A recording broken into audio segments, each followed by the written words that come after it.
It's the saga that made him a superstar. Now Rob Pattinson says goodbye to Twilight.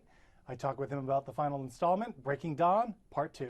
I've had a bad habit of underestimating you. Every obstacle you faced, I think you couldn't overcome it. And you just did. You were the reason I have something to fight for. Did you remember the last time you were on set thinking, it's over, last final cut for you? Yeah, it didn't really feel like it was the end. Yeah.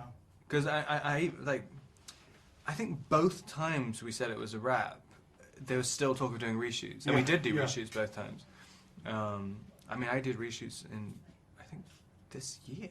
So there was no ceremonial end to it for you, actually? Not really. There was some people had one. Yeah. Like there was a proper wrap in Vancouver for a lot of people. I wasn't shooting that night.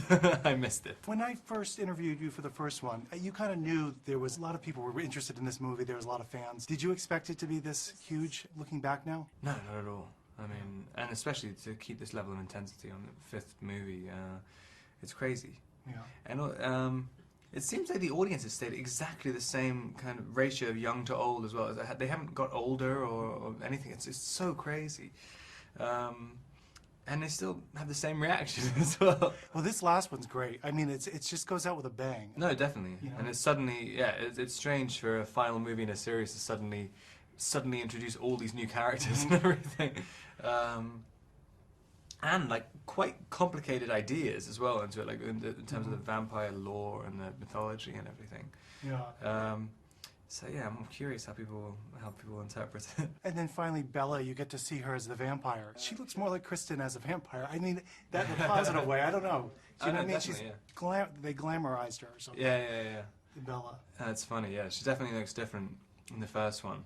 Like, especially even the clothes, it's kind of a completely different character by the end of it. Do you still have the fans chasing you on your other set? Is it still happening quite a bit? Yeah. Which is, yeah, it's still very strange. I was doing this movie called Cosmopolis, and it's just so odd. It's a very, very odd movie, and kind of very different character. And then to see that, you can see this crowd waiting at the side of the set, waiting for, I don't know, like you know, signing Twilight pictures and stuff, and they're sort of watching, expecting Edward, and just thoroughly disappointed. Rob also says he's keeping busy post-Twilight. He tells me he plans to join Carey Mulligan in a movie called Hold On To Me. Mike Wilbur, NBC News.